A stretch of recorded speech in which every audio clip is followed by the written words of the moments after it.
So remember how we've talked about the action potential. The signal moves one direction through a neuron. It comes in at the dendrites and the cell body. It goes through the axon, down the telodendria, and then to the synaptic knobs, always in that direction.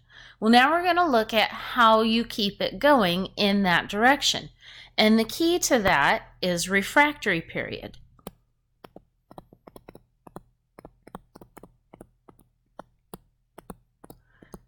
Refractory period is what keeps the signal moving through the neuron in the right direction.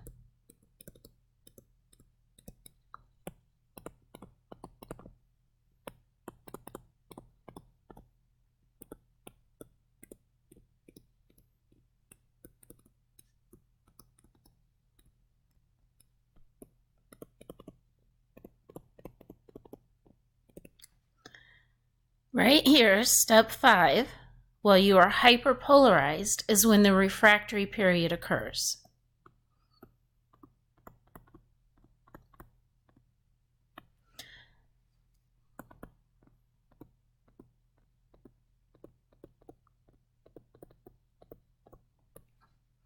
During this time, when it is hyperpolarized, you can't open sodium gates.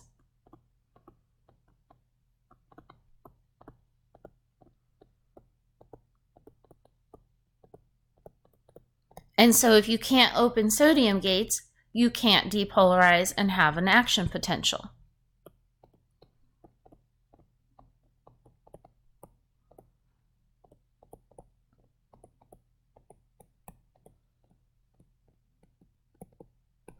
Once you return to resting membrane potential, so right here, that return to resting membrane potential,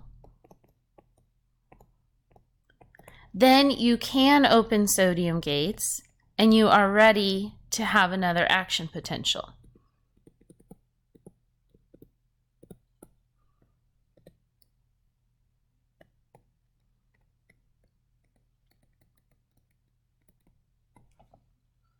So refractory period is the time when the neuron is extra negative, hyperpolarized, and that extra negative charge locks the sodium gates closed. Sodium gates can't be opened if the neuron is too negative. So let's look at how that works in the neuron to keep the signal moving in the right direction. Suppose here's an axon. And remember, the axon has its myelin.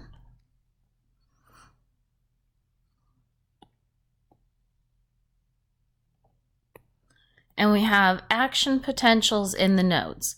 So we're going to say here is node 1, node 2, node 3, and node 4.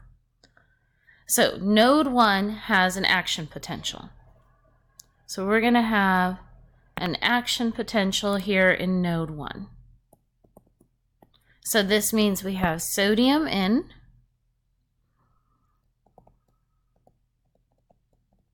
and we go to positive 30.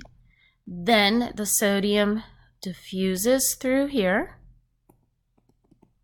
and that raises the voltage here to negative 55. And that negative 55 is then what makes these sodium gates open, and sodium comes in, which takes this to positive 30, and then sodium diffuses. Meanwhile, while the sodium is diffusing over and your next one, node 2, is having an action potential, back here in node 1, we have potassium going out. And we go to negative 75. Then extra potassium goes out. Remember the hyperpolarize.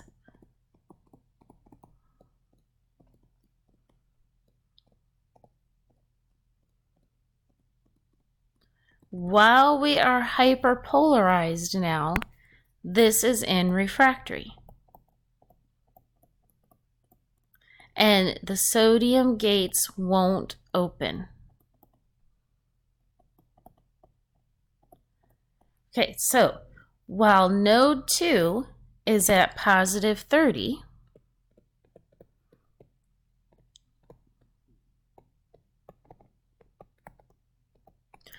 and that sodium is diffusing.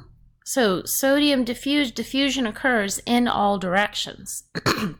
So while node 2 is at positive 30, sodium is going to diffuse back this way also. And it's going to try to come back and raise the voltage in node 1.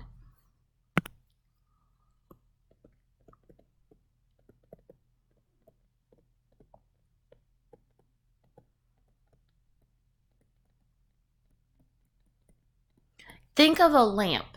When you turn on a lamp, light spreads out from the lamp in all directions.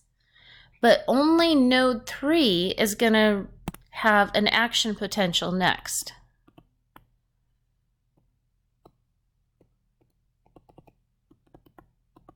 So the sodium is fusing out in all directions, but only node 3 will have an action potential, not node 1.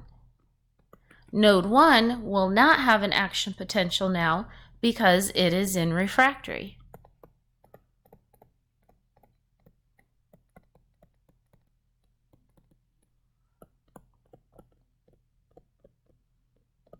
So its sodium gates are locked shut and you can't have an action potential there. This continues. So now, while node 3 is having an action potential, you've got your potassium coming out, then you have your extra potassium coming out, and then this one goes into refractory. So while node 3 is having action potential and sodium is diffusing in all directions, node 2 is having refractory.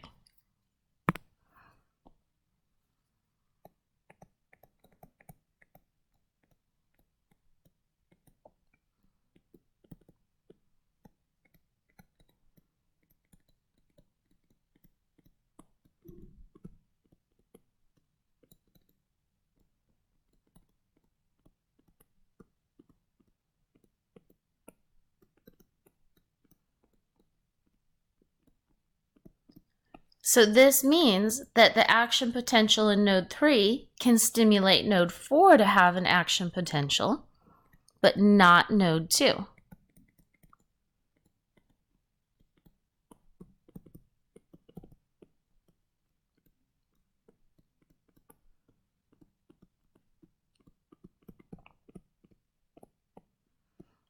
And this process continues down the whole length of the axon.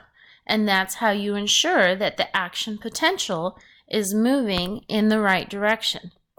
So the action potential will only move this way. It can't go backwards, because every time a node has an action potential, that's followed by a refractory period, and that node cannot have another action potential yet. By the time refractory ends, the action potential has already passed on. So once we get to where the action potential is in node 3, refractory is done here. This is back to resting membrane potential. But you're too far away for that sodium to diffuse all the way back to node 1 and stimulate another action potential. So refractory periods are very important at keeping the signal moving in the right direction. And they work because that hyperpolarized state does not allow sodium gates to open. This is also going to be important when we get to chapter 19 and learn about the heart. Refractory periods are very important in the heart. So you might want to make yourself a little note to review this video when it's time to learn about the heart.